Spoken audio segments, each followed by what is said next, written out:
All you need is a camera strap, a camera, put the strap on your neck and just push. Pull back on your neck and push the camera. And automatically you get this very stable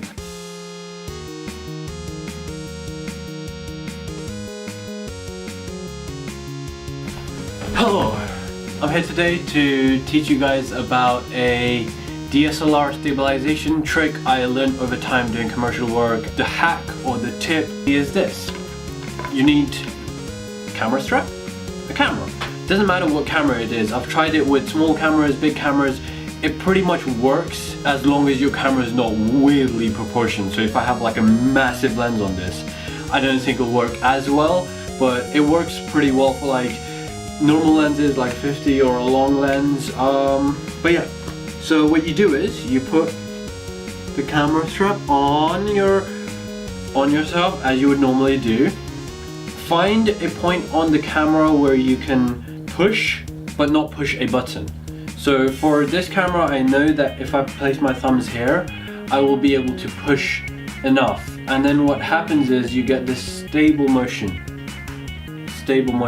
I have seen the whole bring it close to yourself thing on the internet, but I feel like it constricts motion where you can only do small movements like these and they'll come out very fast, whereas this gives you more time because, you know, you're following a bigger curve, so it will be like.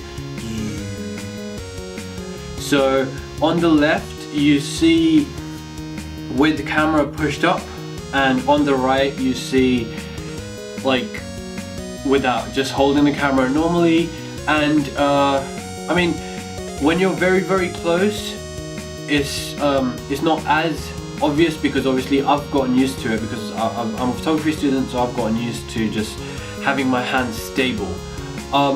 But when you have a bigger lens and your subject's somewhere far away, you can just do normal zooms, which you'll need like a stabilizer for, like such as just a normal pan like this, just going up and down, or left and right. Another thing which I found was you can add another layer of complexity to it by just turning your head. If I have a really small subject in front here, I don't really want to go, you know, swinging around. And then if I just want a casual, just like a pan, I'll just turn my head slightly, and that gives me just minute movements which in camera are quite impactful. The other thing you can get with this trick is also getting low angles, whereas like this you're stuck to a certain amount left where you can't go below this. But with this trick I can almost just go down and just get like that different angle, because those different angles are gonna be what's gonna make whatever you make more appealing. Because when it comes to filmmaking and photography, if you just show the person something from your point of view, which is also their point of view, it's not really good. They're not gonna be like, you know, I mean, as long as you use it to effect, it's fine. But if you're trying to show something from a different point of view, you don't want to be stuck here. You want to try different angles, maybe from the top. So like I can push the screen down, hold it with one hand and pan down, you know. There is also another thing you want to practice with this technique, is you're basically making the camera a part of your body. You're moving as the camera is moving, so therefore you're basically counteracting the shake. Whereas if you're very still and you're holding like this, if your hands start to shake, the camera is going to be very obviously shaking. I've used this technique many times in commercial B-roll work, even just documenting something. Instead of putting it on a tripod, if it's a static thing, you do this and you just move slightly, you know? And it just adds that dynamicness to your footage, which beforehand may have turned out mundane.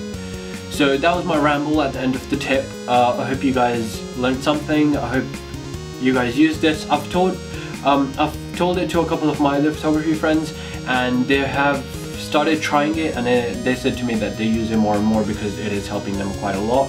But yeah, hope you guys learned something.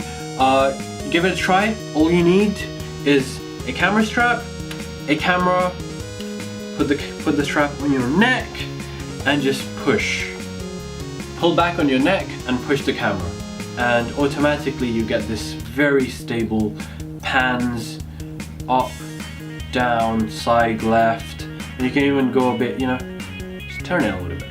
But yeah, go experiment. I hope you guys learned something. I'll see you in the next one.